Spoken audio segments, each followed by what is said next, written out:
faked amnesia to test them. Their secrets were worse than I imagined. I never planned to fake amnesia. It wasn't some grand scheme I'd been plotting. But the moment I opened my eyes in the hospital, with that disinfectant smell and the rhythmic beeping of machines, I realized everyone thought I didn't remember who I was. And for some messed up reason, I went with it. Let me back up. It was about 6 months ago. I was driving home from work late on a Wednesday. I'd been pulling extra shifts because my girlfriend, Mara, was between jobs again, which was her way of saying she hadn't applied to a single position in 3 months. My car got sideswiped by some asshole in a delivery van who ran a red light. The airbags went off, my head bounced off the side window, and the next thing I knew, I was waking up to the concerned face of my older brother, Evan, peering down at me like he actually gave a shit. It was surreal. Evan and I had barely spoken in years. I was the family fuck-up, supposedly, because I never went to college and had a string of retail jobs. He was the golden boy with a finance career and a mortgage. But here he was, holding my hand like we were close. I blinked a few times, trying to figure out how bad my injuries were. My skull hurt like hell, but everything else was intact. That's when the nurse came in and told me I'd been unconscious for about 12 hours, and they'd done a CT scan. No bleeding, no fracture, just a concussion. Then she asked me a question I'll never forget, "Do you know your name?" And before I could answer, Evan blurted out, "He doesn't remember anything, he looked right at me earlier and asked who I was." I opened my mouth to correct him. To say, "Yeah, I know exactly who you are." But for some reason, I didn't. Maybe it was the painkillers. Maybe it was the sheer weirdness of seeing my brother look at me with something like love. Or maybe it was something uglier in me that wanted to see what people would say if they thought I was too broken to hear it. So I just swallowed and looked at the nurse and whispered, I don't know." It was like lighting a match in a room full of gas. Suddenly, there was a flurry of activity. More nurses. A doctor. My mom crying in the hallway. My dad, who hadn't spoken to me since Christmas, pacing back and forth saying, "He's always been fragile. This is exactly what I was afraid of." I lay there, pretending to stare into the middle distance, while my brain raced. I knew it was wrong, but the way they were all talking about me, like I was some precious thing, was addictive. You have to understand, I'd never been the one people worried about. I was the one they expected to disappoint them. The loser son. The unreliable boyfriend. For once, they were all afraid of losing me. It didn't help that the next day, Mara showed up with a bouquet of cheap grocery store flowers and puffy eyes. She kissed my forehead and whispered, "I love you so much. I can't believe this happened." And I thought, really? You love me? You've spent the past 3 months acting like I was a burden. It sounds petty, I know. But I felt like I'd stumbled onto a secret window into what people actually thought when they weren't pretending everything was fine. That's why I decided to keep the lie going, just for a little while. I wanted to see what they'd say if they thought I wouldn't remember any of it later. Over the next couple days, I started piecing together the script of someone with retrograde amnesia. I'd watched enough hospital dramas to know the basics: confusion, foggy memories, occasional headaches. The nurses gently quizzed me about my past, and I gave vague, bewildered answers. The doctors were satisfied. They said the concussion could have temporarily scrambled my recall, and it might take days or weeks to come back. Everyone in my life came to visit, like I was on my deathbed instead of sitting up in a gown with an 4 drip. My dad brought me a photo album. My mom kept touching my face like she couldn't believe I was real. Evan stayed late into the night, telling stories about our childhood that I pretended not to remember. And Mara, she was suddenly the perfect girlfriend. Sweet. Attentive. Crying into my bed sheets while she thought I was asleep. But the thing that really made me decide I needed to know everything was when I overheard Mara talking to Evan in the hallway one night. She didn't know I could hear them. "He doesn't remember anything," she whispered. "Not even us." Evan's voice was low. "Maybe it's for the best. You were going to tell him, right?" "Tell me what?" Mara didn't answer. I heard the squeak of her shoes as she turned away. That was when I realized. This wasn't just about seeing who cared. There were things they were hiding. And if I kept pretending, I'd find out exactly what they were. They discharged me 3 days later. The doctors gave me a folder of instructions about monitoring my concussion symptoms and recommended follow-up appointments with a neurologist and a therapist. I nodded along, feigning that same glassy confusion, while my mom fussed over whether I should stay with them instead of going back to my apartment. I insisted on going home. If I was going to keep this going, I needed space to think. Mara offered to stay with me for a few days. I said yes, because if she was hiding something, I wanted her under the same roof where I could watch her. The first night back, I sat on my couch, our couch, and let her show me around like it was all new. She opened the kitchen cabinets, pointed out photos on the walls, talked about our vacations and anniversaries. Her voice kept cracking. Every time she paused, I'd ask something deliberately innocent, like, did we love each other, or were we happy, and watch her flinch. I wanted to feel guilty, but instead, I felt curious. Like I'd stepped into a role I couldn't back out of, even if I tried. She made us frozen pizza for dinner, and when I said it tasted familiar, she started crying again. I almost told her right then that I remembered everything, just to get her to stop. But the memory of her voice in the hospital hallway. "You were going to tell him, right?" kept me silent. Later that night, after she fell asleep on the couch, I picked up her phone. She'd given me the unlock code earlier, in case you need anything. My heart was pounding so hard I thought it might actually give me away, but she didn't stir. I started scrolling through her texts. Most were just condolences from friends or her sister. Then I found a string of messages to someone saved only as J. J, has he remembered anything yet? Mara, no. Nothing. He doesn't even know who I am. J, good. Mara, I can't do this much longer. J, you have to. If he remembers what he saw. Mara, I know. I stared at the screen, my vision blurring. What the hell had I seen? What were they afraid I'd remember?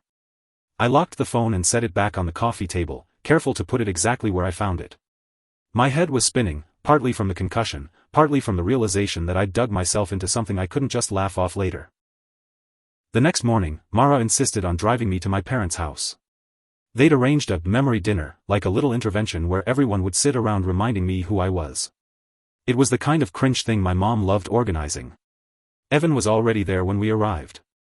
He'd brought 2 bottles of wine and was setting the table like it was Thanksgiving. When I walked in, he gave me this look, some weird mix of guilt and relief, and clapped me on the shoulder. "Hey, man," he said, a little too loudly. "Feeling any better today?" I forced a tentative smile. "A little. Still, fuzzy." "Good," he said quickly. "That's good." I sat down at the table, and the first hour was exactly what I expected, my mom telling baby stories, my dad chiming in with his stiff, uncomfortable anecdotes, Evan trying too hard to look normal.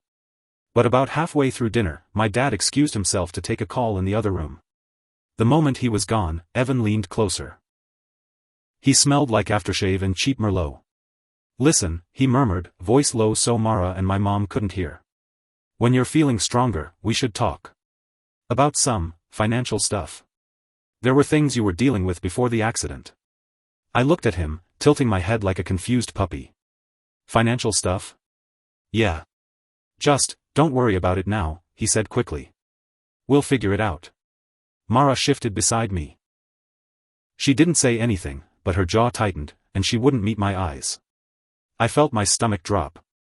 It was like every time someone opened their mouth, another thread of my life came loose.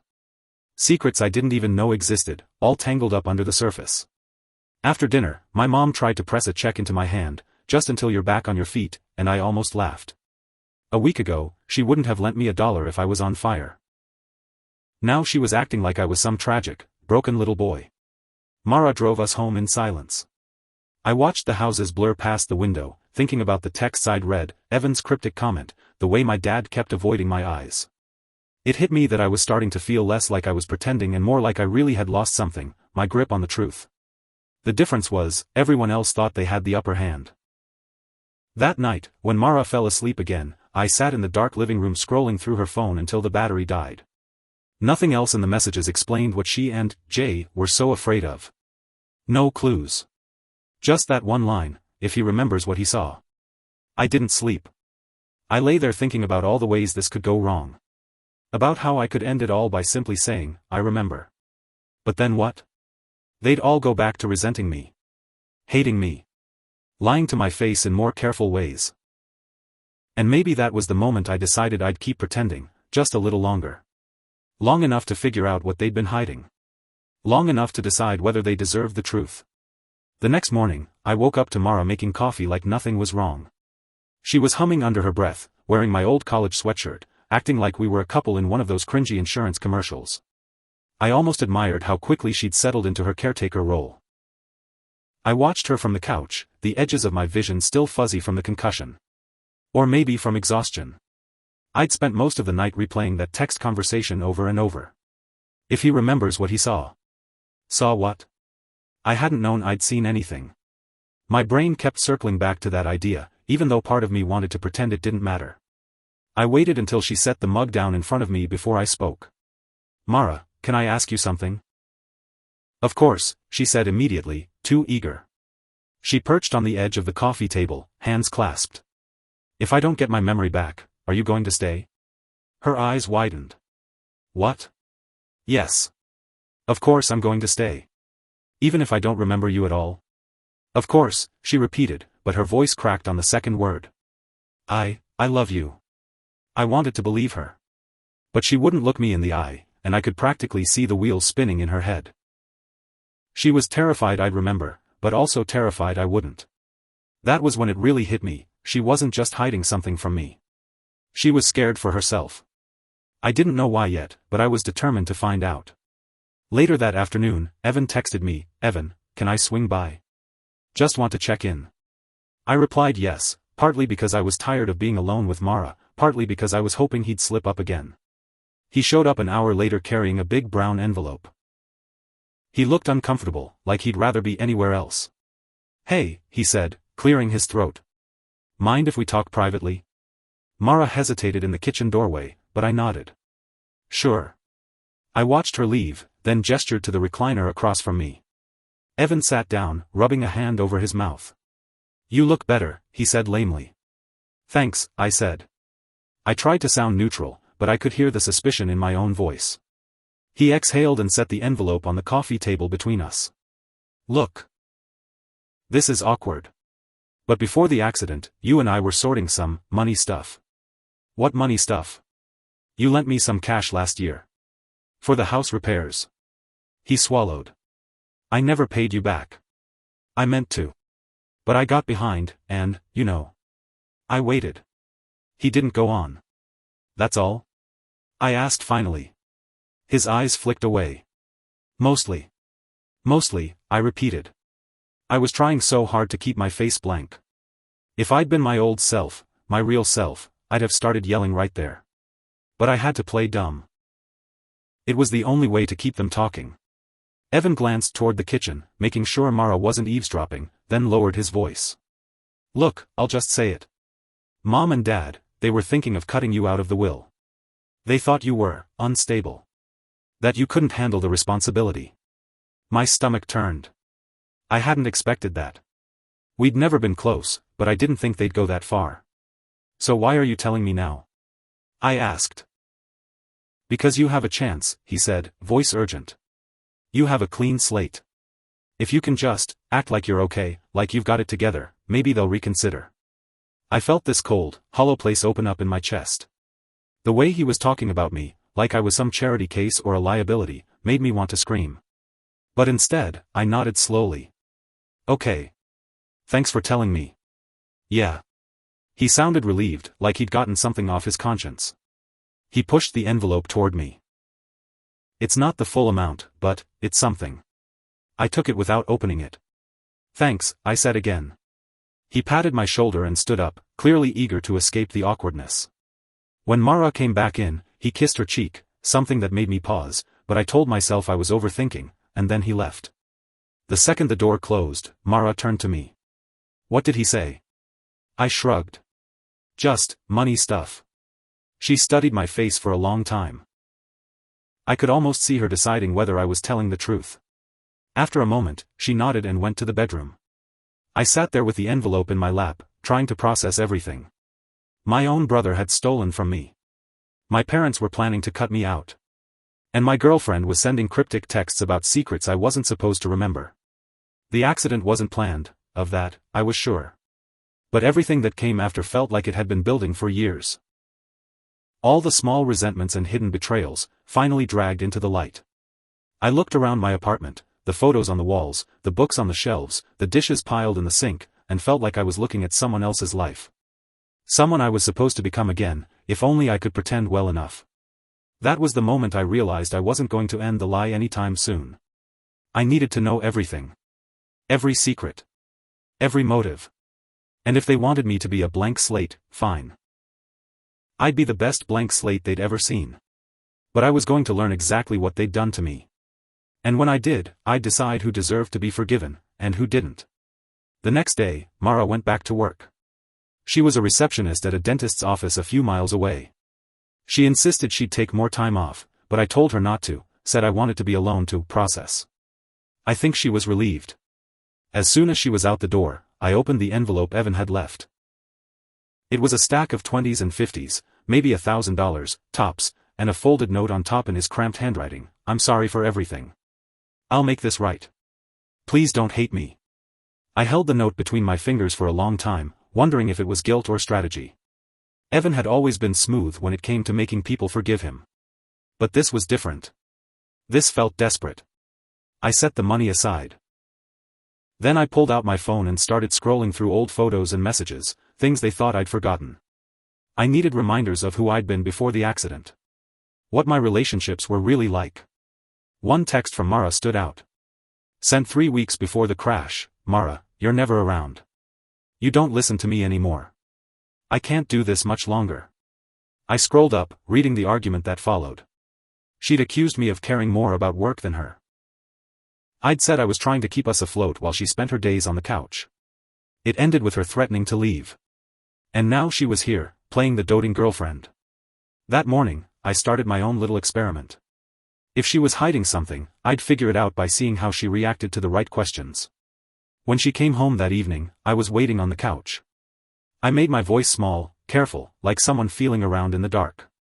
Hey, I began. Can I ask you something? Her face went tight. Of course. Were we happy before? I watched her eyes flick to the side, just for a second. We had our ups and downs, she said carefully. But yes. We were happy. I nodded, looking at the carpet so she wouldn't see my expression. And, was there anyone else important to me? Friends I should talk to? She swallowed. Just Evan. And your parents. You didn't have a lot of close friends. That wasn't true. I'd had a friend from my last job, Marcus, who'd been at our apartment more times than I could count. Mara hadn't mentioned him. Maybe she just forgot, or maybe she didn't want me reaching out to someone who might say too much. Okay, I said, pretending to accept it. Later that night, after she fell asleep, I messaged Marcus, hey, it's me. Long story, but I'm dealing with some memory stuff. Can we talk? He replied 10 minutes later. Jesus, man. Yeah.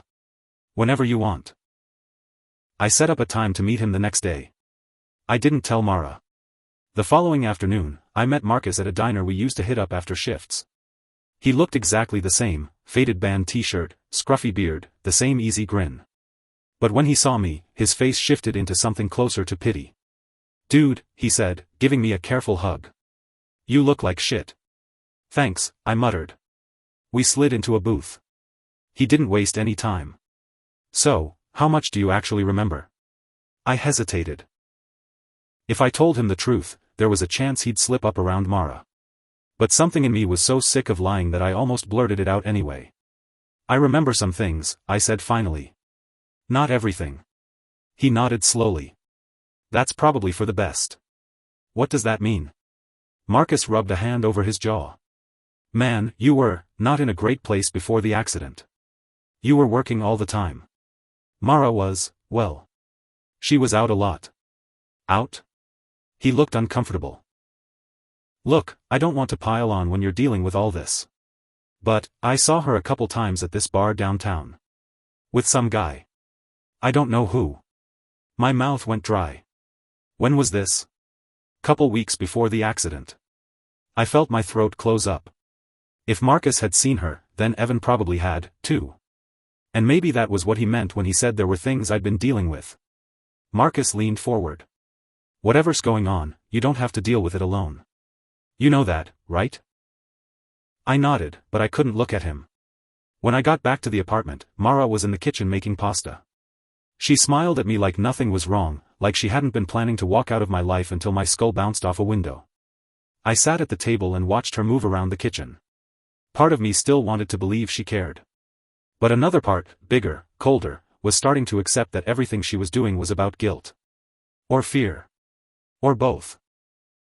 When she set the bowl in front of me, I picked up my fork and forced myself to smile. "Thanks," I said softly. "No problem," she murmured, brushing my hair back from my forehead. "I'm just glad you're okay." I nodded, but inside, I was making a promise to myself. If she was lying to me, I was going to find out every single thing she'd hidden. And when I was done, I'd decide what she deserved. The next few days were some of the strangest of my life. During the day, I played the part of the confused, wounded man everyone expected me to be. Shuffling around the apartment, asking the same questions, pretending I couldn't remember which cabinet the glasses were in. But at night, I lay awake replaying everything Marcus had told me. Mara was cheating. Or at least, she had been. I didn't know if she'd stopped because of the accident or because she was too scared to leave me now. Either way, every time she touched me, every time she kissed my cheek or smoothed my hair, I felt like I was being smothered by something rotten. One evening, after she'd gone to bed, I called Evan. My hand was shaking as I held the phone to my ear. He picked up on the second ring. "Hey," he said, sounding wary. "Everything okay?" "I need you to be honest with me," I said. "All the way honest." He was silent. "About what?" he asked finally. "The money. And Mara. And whatever else you're not saying." He sighed, this long, exhausted sound that made me want to throw the phone across the room. "Look, man, I don't think this is the time." "Now," I snapped. More silence. Then, quietly, "All right." I could hear him pacing. "The money, I took more than I told you. Almost $5,000. I was going to pay it back, but then you threatened to tell Mom and Dad, and I freaked out. I started saying shit I didn't mean. That you were unstable. That you'd been drinking more than you were." I closed my eyes. My jaw hurt from how hard I was clenching it. "And Mara?" I asked. Another pause. I didn't want to be the one to say this. But. Yeah. She was seeing someone. I don't know who. I only know because I saw her one night when I was out with clients. She didn't see me. When? 3 weeks before the accident. My whole body felt cold. The timing lined up with everything, her texts, her mood swings, the way she'd suddenly transformed into this doting girlfriend after I'd hit my head. I thought I might throw up. "I'm sorry," Evan said, his voice low. "I know that's a lot." "Yeah," I whispered. "It is. If you want me to talk to her." "No," my voice came out sharper than I meant. "Don't say anything." "All right." I ended the call without saying goodbye. I sat in the dark for a long time, listening to the refrigerator hum. My hands were trembling. I wasn't angry that he'd confirmed it. I was angry because a part of me still wanted to believe she loved me. Even now. Even after everything. The next morning, Mara asked if I wanted to go for a walk. She said the fresh air might help my recovery. I agreed, because it gave me an excuse to get out of the apartment, and because I was tired of her watching me like I might shatter if she blinked. We walked to the park a few blocks away. It was warm out, that kind of early summer heat that makes the air feel heavy. We found a bench in the shade, and she sat close enough that our knees touched. "Do you remember this place?" she asked softly. I swallowed. "No," she smiled sadly. "We used to come here all the time. When things were good." "Were they good?" I asked, watching her face. She hesitated, just for a second. "Yes. They were." I wondered if she even believed herself anymore. I turned to look at the playground across the grass. A little boy was dangling from the monkey bars while his dad cheered him on. For a second, I wanted to swap lives with that kid, wanted to go back to when things were simple. When love was something you didn't have to second guess. "Mara," I said quietly, "why didn't you leave me?" She looked startled. "What?" "Before the accident. You were going to leave, weren't you?" Her eyes went wide, her mouth opening and closing. "Why would you say that?" I shrugged. "Just a feeling." "I wasn't going to leave you," she said quickly. Too quickly. "We had problems, sure, but I love you." I studied her face. She was trying so hard to look sincere. And maybe a month ago, I would have believed her. But now I knew better. When we got home, she went to take a shower. I waited until I heard the water running, then grabbed her phone from the kitchen counter. I didn't have much time. I scrolled back through the messages with J, hoping for more clues. A few new texts had come in since the last time I'd checked. J, you can't keep this up forever. Mara, I know. But if he remembers, I'm screwed. J, then make sure he doesn't. My chest felt like it was caving in. I put the phone back exactly where I'd found it. My hands were shaking again. I sat on the couch, staring at the wall, replaying every interaction we'd had since I came home from the hospital. Every time she'd touched me. Every time she'd said she loved me. All of it was a performance. And I realized then that I wasn't just going to find out the truth. I was going to make her tell me. In her own words. I didn't know how yet. But I was done waiting. The next day, I woke up before Mara. She was curled up on her side, her hand resting on my chest like she couldn't bear to let go. Part of me wanted to shove her away. Part of me wanted to pull her closer, even though I knew exactly what she'd done. That was the worst part of all this, how confusing it was. Nothing felt clean. No single moment when I could say, this is when everything broke. It had probably been broken for years. I slid out of bed carefully so I wouldn't wake her. In the kitchen, I made coffee and scrolled through my old photos again. Every picture of us looked different now. All those vacations, all those birthdays, I kept wondering if she'd been pretending even then. Around 9, Evan texted me, Evan, we should talk in person. Can you come by? I didn't reply right away. Instead, I set my phone face down and watched the steam curl off my mug. I'd been putting this off because part of me didn't want to hear more. But if I was going to keep this charade going, I needed to know everything. I needed to be sure.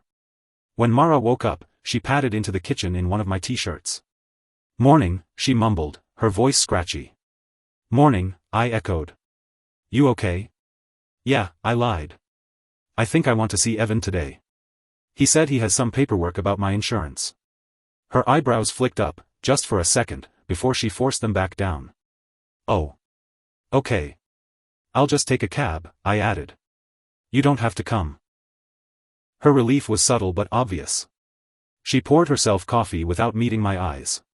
20 minutes later, I was in a cab heading across town to Evan's house. It was a neat little ranch with perfect landscaping, exactly the kind of place you'd expect him to have. I remembered helping him move in a few years back, lugging boxes while he barked orders.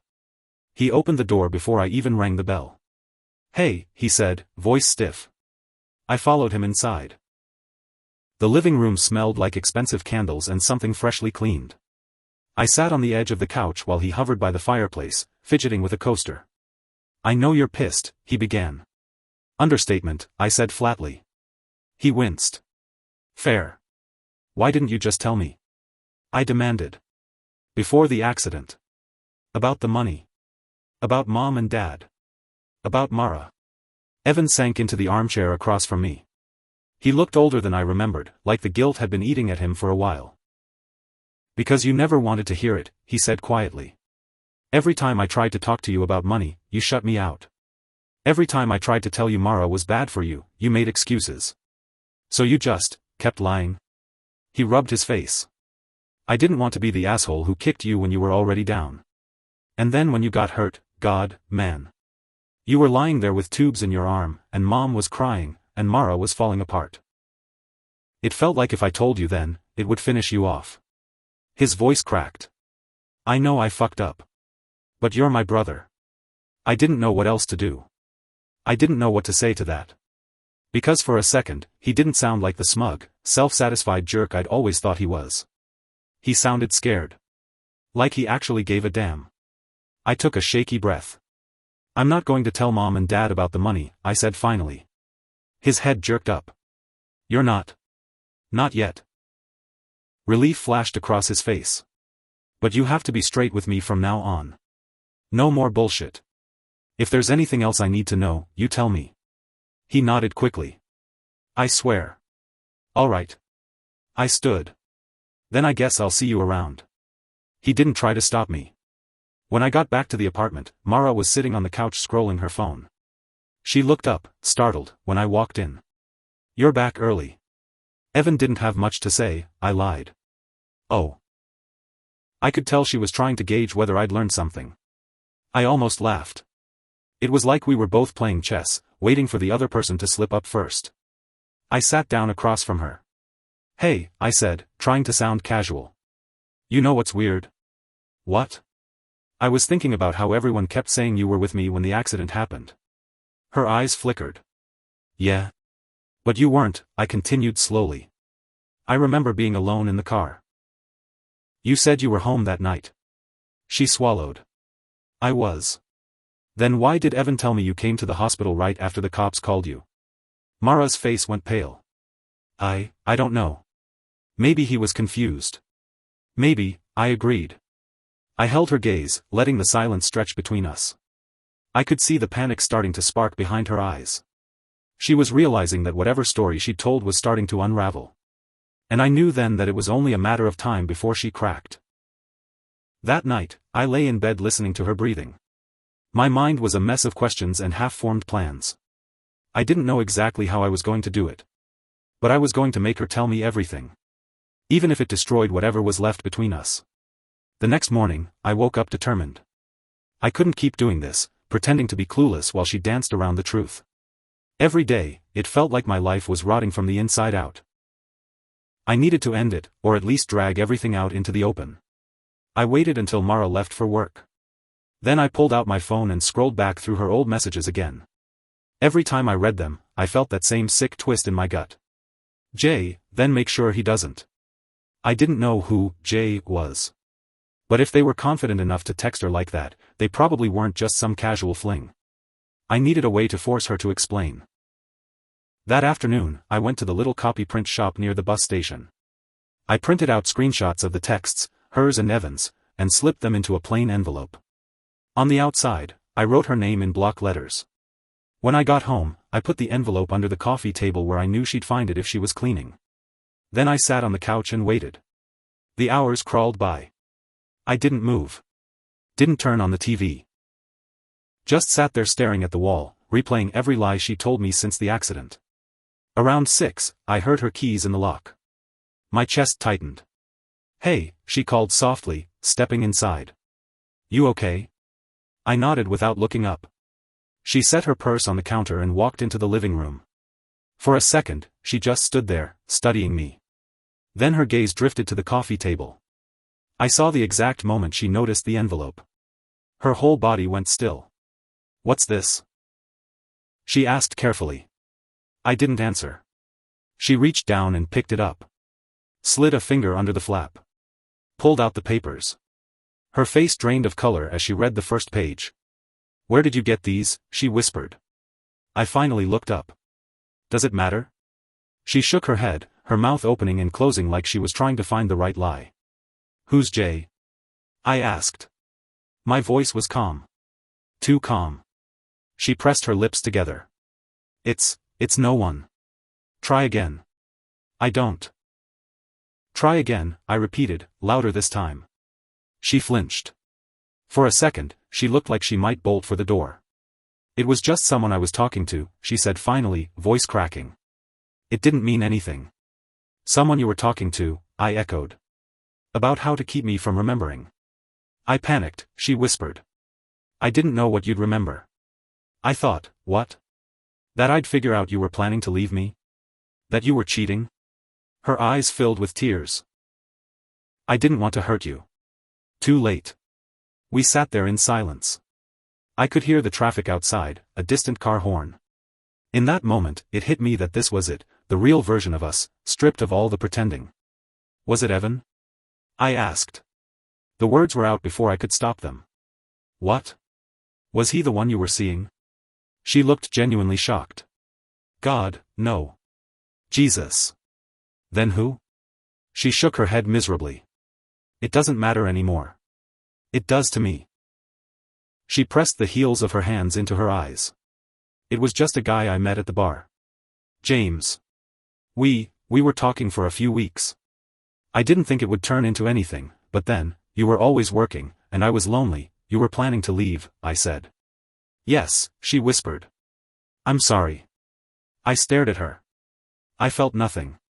No rage. No heartbreak. Just this cold emptiness, like my chest had been scooped out. Why didn't you? I asked. She looked up, her eyes red. Because you almost died. And I didn't want to be the monster who walked away from someone who couldn't remember. I let out a short, humorless laugh. That's exactly what you are. She flinched. You think I'm stupid? I asked. You think I didn't see the way you looked at me when you thought I was out of it? You were terrified I'd remember. Because you knew it would be over. I'm sorry, she whispered again. Yeah, I said. Me too. I stood up and walked into the bedroom. Closed the door behind me. I sat on the edge of the bed and stared at the floor for a long time. I knew I should have ended it right then. Told her to leave. But I didn't. I don't know why. Maybe I was still hoping there was something salvageable under all the lies. That night, we didn't speak. She curled up on the couch. I lay awake in bed, my heart beating so hard it hurt. I thought about the accident. How close I'd come to dying. And how part of me wished I had, just so I wouldn't have to sit here picking through the wreckage of my life. When the sun came up, I made a decision. If she wouldn't leave, I would. I didn't pack much. A duffel bag with a few shirts, my shaving kit, my phone charger. I didn't feel like any of it mattered. This apartment wasn't home anymore. It felt like a stage set I'd been performing in, and I was tired of the show. Mara was still asleep on the couch when I zipped up the bag. I stood there for a second, watching her.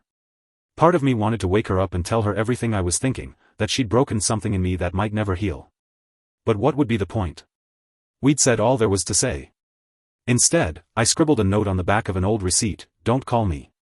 I'll be in touch when I'm ready." I set it on the coffee table and walked out. It was early, the streets still mostly empty. The air was cool, the way it only ever is before the city wakes up and starts to stink of traffic and fried food. I just started walking. I didn't have a plan, but anywhere was better than that apartment. After about an hour, I realized I was near my parents' neighborhood. I hadn't planned to see them, but something in me decided it was time to get this over with too. I took a bus the last few blocks. My hands were sweating as I rang the bell. My mom opened the door, still in her bathrobe. Her face lit up in surprise. "Oh my God, sweetheart. You're here." "Hi, Mom." She pulled me into a hug. I let her, even though it felt wrong. "Come in," she said, fussing over my bag. "Have you had breakfast? You look exhausted." "I'm fine." My dad was sitting in his recliner with the paper. He lowered it when he saw me. "Everything all right?" "No," I said plainly. He set the paper down. "What's happened?" I sat down across from them, feeling like I was about to jump off a cliff. "I know you were going to cut me out," I said. My mom went pale. My dad's jaw clenched. "Who told you that?" he demanded. "Does it matter?" They exchanged a look, one of those silent conversations parents have when they don't want to fight in front of the kids, even if the kid is 30. Finally, my mom sighed. "It wasn't, we hadn't decided anything." "But you talked about it." "Yes," she admitted, her voice small. "Because we were worried about you. You've never been stable." I laughed, and it came out sounding more like a bark. "You mean I never measured up to Evan?" "That's not fair," my dad snapped. "Isn't it?" I asked. He looked away. "We were going to talk to you," my mom said weakly. "Before the accident. We wanted to give you a chance to prove what?" I interrupted. "That I was worth something to you. That I wasn't a failure." Her eyes filled with tears. "It's not like that." "It is," I said, my voice shaking. "It always has been." Nobody spoke for a long time. Finally, I took a deep breath. "I don't want anything from you. Not the money. Not the house. Nothing." My mom reached for my hand. I pulled it back. "I just wanted you to know that I remember," I said. "All of it. And I'm done pretending I don't." I stood up and picked up my bag. My dad opened his mouth like he was about to say something, but he didn't. "Where will you go?" my mom whispered. "I don't know," I said honestly. And then I walked out. I made it halfway down the driveway before my vision blurred. I wiped my eyes on my sleeve, furious at myself for crying. I'd told myself I didn't care what they thought anymore. That I was done needing their approval. But it still hurt. God, it hurt. I found a cheap motel on the edge of town and paid cash for 2 nights. The room smelled like mildew and old cigarettes. I dropped my bag by the bed and sat down, staring at the faded carpet. For the first time since the accident, I was completely alone. No one hovering over me. No one pretending.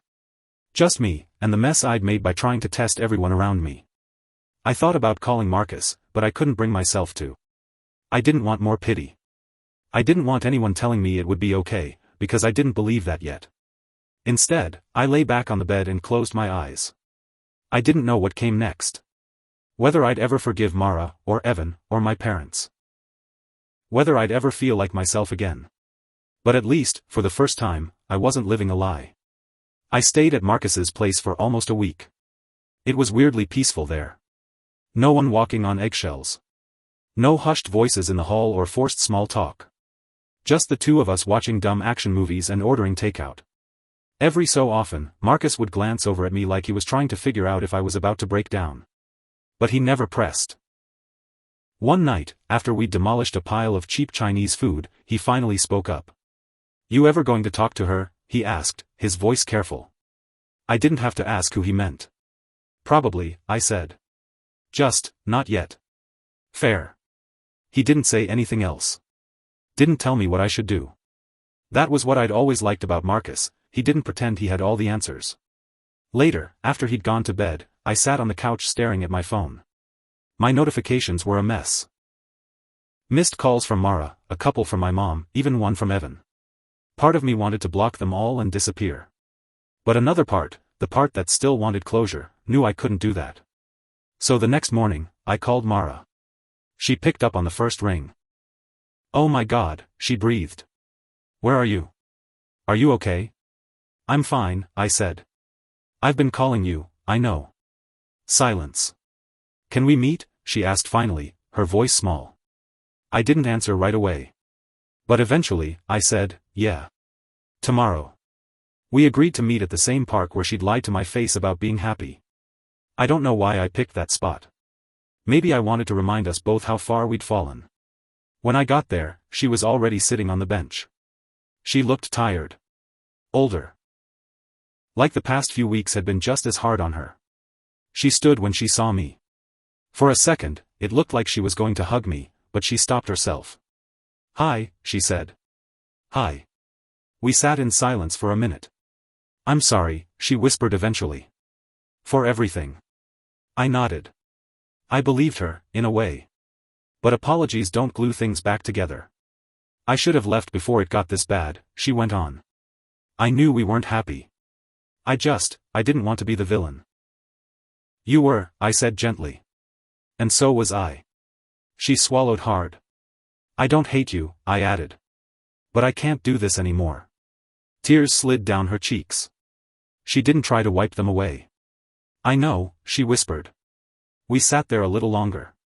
Eventually, I stood up. "Take care of yourself," I said. "You too." And that was it. The last time we'd ever sit together pretending to be something we weren't. After I left the park, I called Evan. He sounded surprised to hear from me. "Hey," he said cautiously. "How are you?" "Better," I admitted. "That's good." "I'm not going to tell Mom and Dad about the money," I said. He let out a breath. "Thank you. But I don't know when I'm going to be ready to be around everyone again." "That's fair." More silence. But this time, it didn't feel heavy. Just honest. "I hope you figure things out," he said finally. "Yeah," I said. "Me too." When I hung up, I felt lighter. Not fixed, some things don't get fixed. But like I'd set something down I'd been carrying too long. That night, back at Marcus's, I lay on the couch staring at the ceiling. I thought about how it all started. About the moment in the hospital when I decided to pretend I didn't remember. How, for a little while, it had felt like power. Like control. But that was the thing about secrets, they eat you alive from the inside out. If there's anything I learned from all this, it's that no one passes the tests you set for them out of spite. Not because they're bad people, but because they can't. And maybe that's my punishment, that I'll always wonder if things could have been different if I'd just told the truth from the start. But I also learned that surviving isn't the same as forgiving. And that sometimes, leaving everything behind is the only way to start over. So that's what I'm trying to do. One day at a time.